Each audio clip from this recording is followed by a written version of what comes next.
Subhanallah sedulur. Iki musala tuwa mungkin wis usiane ratusan taun sing ngadeg dhewekan nang tengah alas Purwa iki. Jenengan iso pirsani sedulur, saka bangunan musala iki mungkin iki kayu jati sing usiane wis ratusan taun sedulur. Iki nyambungi ora nggo paku sedulur. Iki mungkin wong sekti-sekti mbiyen nyambungi nggawa kayu. Wah, bener-bener wong jaman biyen ki sekti-sekti mandraguna sedulur. Ki jenengan iso pirsani dhewe, kayune iki wis kayu bongkotan. Mungkin usiane wis padha karo perang jaman Londo biyen sedulur. Kula nuwun, assalamualaikum warahmatullahi wabarakatuh. Ketemu maning karo channel kesayangan panjenengan sedanten. Inggih punika channel Explore sawijining musala sing ngadeg dhewekan nang tengah-tengah alas. Alas iki biasa disebut karo alas Purwa sedulur. Lan dhewekan sedulur tapi bareng karo kanca-kancane. Mergone dalur dalan iki lumayan ngeri-ngeri sedap lan horor. Dadi ora wani eksplor dhewekan sedulur. Iki dalan nang tengah-tengah alas Purwa sedulur. Unike nang tengah alas iki ana sakwijining bangunan tuwa, mbah kuwi musala, mbah kuwi bekas omah. Kon njajal awake dhewe arep ngobrol-ngobrol karo warga sekitar sedulur. Wow, dalane isih blekok-blekok kok ngene sedulur. Isih digawe saka lemah. Wah, ki nek udan mesti lunyu banget sedulur. Wow. Ki iso jenengan pirsani dhewe sedulur. Ki dalane iki ana oyot-oyote kaya rambut gendruwo ngene sedulur. Waduh. Wah, iki nek bengi dijamin horor sedulur. Iki wis sedulur iso mbok tonton sedulur. Nang ujung dalan iki kuwi ana kali sing jerone ora mekakat. Wah, apa meneh ditambah karo wit-wit pring-pring sing lumayan ketoke rungkut kok ngene iki. Mesti nek bengi daerah kene rada anget sedulur. Iso panjenengan pirsani dhewe sedulur. Nang ngarep-ngarep iki ije alas sing rungkute ra umum. Oke. Malakno tonton sawijining bangunan musala tua sing berdiri menyendiri nang tengah-tengah alas Purwa iki sedulur. Ki jenengan iso pirsani dhewe sedulur. Oyot-oyot wit iki jerawut-jerawut dawa ngene kaya rambut kuntilanak. Wah, nek bengi mesti tambah ngeri-ngeri sedap banget sedulur. Ki nang ngarepe uga ana sedulur rambut dawane ora umum. Oke, jajal tak lanjut meneh ya. Arep ngeksplor musala mbah kuwi bangunan tuwa sing berdiri menyendiri nang tengah-tengah alas Purwa iki. Ki dalane ijeh kok ngene iki sedulur. Jeh bentuke saka watu sing ditata tapi ketok jana apa ya bekas-bekas lemah-lemah kok ngene iki. Wah, iki dijamin nek bengi mesti apa nek udan mesti lunyu banget sedulur. Sapa ya sing biyen pernah bangun bangunan tuwa utawa musala nang tengah-tengah alas Purwa iki, muga-muga engko iso ketemu karo warga setempat men iso ngobrol-ngobrol sedulur. Lho ki watune ngasih lumuten kok ngene iki sedulur. Kemungkinan papan panggonan kene wis suwe ora diambah menungso sedulur. Wah, ki muga-muga engko iso ngobrol-ngobrol karo warga sekitar alas Purwo kene sedulur. Ngopo kok ana bangunan nang tengah-tengah alas kaya ngene iki. Oke, tak ubengke kamerane sedulur.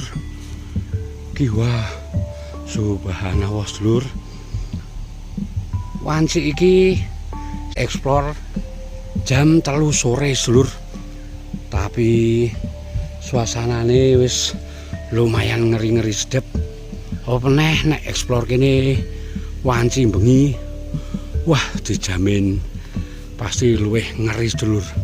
Lan alhamdulillah sedulur, ki setelah mblusuk-mblusuk nang tengah alas Purwo iki wis nemokke bangunan tuwa sing ana nang tengah-tengah alas kaya ngene iki sedulur.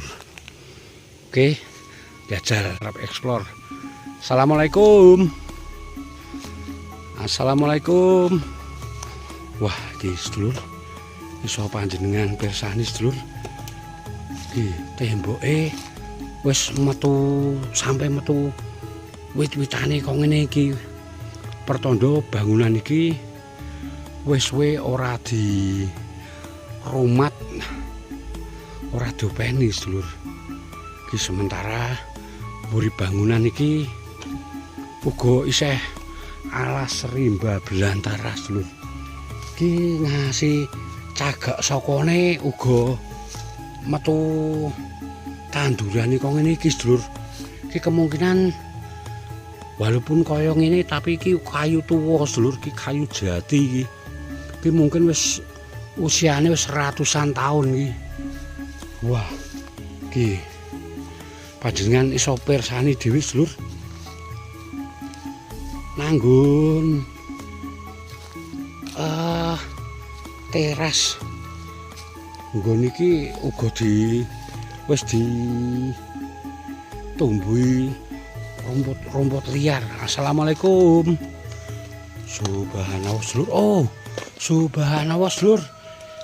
Iki jebule ketoke ora salah. Iki mungkin biyen-biyene bangunan musala sedulur kuwi ketok ana tempat nggon imam ngimami salat. Iki jenengan iso pirsani sedulur. Nang joben-joben musala iki wis ditumbuhi karo tanduran-tanduran sing lumayan rungkut. Sementara tembok iki wis metu lumut-lumute sedulur. Wah, subhanallah ki sayang banget ki sedulur. Ki gendenge bangunan musala sing nang tengah alas Purwo iki uga wis padha rompal lan nggogroki sedulur. Wah, sapa ya sing biyen pernah ngedeke salat nang tengah-tengah alas lan bangunan iki nang tengah-tengah alas Purwo iki sedulur. Sayang sekali ki durung ketemu karo warga sekitar sedulur. Di sementara nang sisih tengen bangunan iki panjenengan iso pirsani dhewe sedulur, isih alas sing wah ora umum luase sedulur. Iki bangunan tembok iki ketoke uga bangunan jaman londo sedulur. Mergone urung ana semene kita delok iki jeh nganggo kapur sedulur. Wah, kemungkinan musala iki wis usiane umure wis atusan tahun sedulur. Iki bener-bener heran lan kagum sedulur. Sapa to wonge? Apa wali sapa mungkin sing bangun bangunan musala nang tengah-tengah alas Purwo iki sedulur. Wah, jenengan iso pirsani dhewe sedulur. Iki explore awan ngene wae aurane lumayan mistis lan ngeri-ngeri sedap. Apa maneh yen explore nang kene pas bengi sedulur. Bengi mati lampu udian deres. Wah, subhanallah, pasti ngeri-ngeri sedap sekali. Mungkin biyen-biyene wong-wong tertentu wae sing salat nang tengah-tengah alas kaya ngene iki sedulur. Iki bener-bener gone rungkut temen sedulur. Sayang banget durung ketemu karo warga sekitar sedulur. Bangunan musala iki dibangun tahun piro lan sing bangun sapa,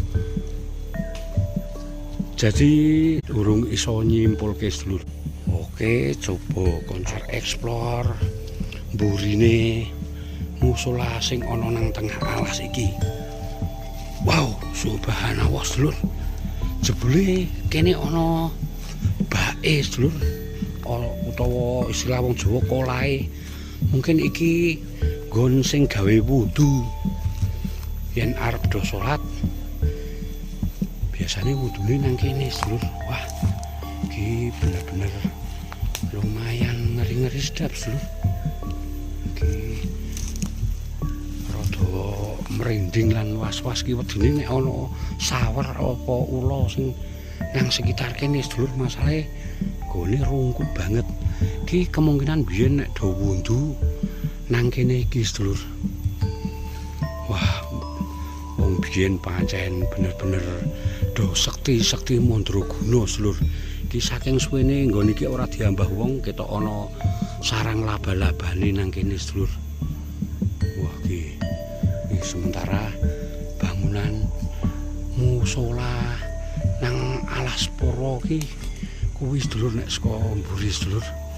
Iki jenengan iso pirsani dhewe iki. Wah, seh alas sing rungkute ora umum kok ngene iki. Oke. Jajal arep munggah meneh sedulur. Kuwi jenengan iso pirsani dhewe sedulur, kancane lagi nilai munggah kuwi. Kuwi ketoke nggon imam musala iki sedulur. Nek ngimami salat. Wah, iki sayang banget iki. Durung ketemu karo warga sekitar. Ya wis kanca-kanca sing mbah kuwi nang Pulau Jawa, Kalimantan, Sumatera, Sulawesi, Papua, utawa mungkin uga sing ana nang luar negeri. Sementara sakmene dhisik eksplor sawijining musala sing ana nang tengah alas Purwo iki. Mungkin suatu saat mengko nit arep eksplor rene maneh lan nemoni warga sekitar menggali info iki bangunan musala bangunan tahun piro lan tinggalane sapa. Muga-muga satitik video iki iso migunani lan bermanfaat kagem panjenengan semua. Akhirul kata, wassalamualaikum warahmatullahi wabarakatuh. Matur sembah nuwun.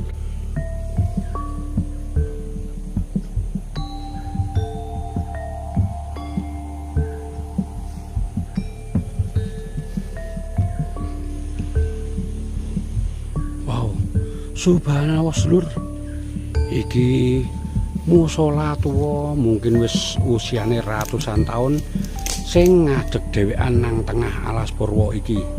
Jenengan iso pirsani sedulur, saka bangunan musala iki mungkin iki kayu jati sing usiane wis ratusan tahun sedulur. Iki nyambunge ora nggo paku sedulur. Iki mungkin wong sekti-sekti mbiyen nyambunge nggawa kayu. Wah, bener-bener wong jaman biyen ki sekti-sekti mandraguna sedulur. Ki jenengan iso pirsani dhewe, kayune iki wis kayu bongkotan. Mungkin usiane wis padha karo perang jaman Londo biyen sedulur.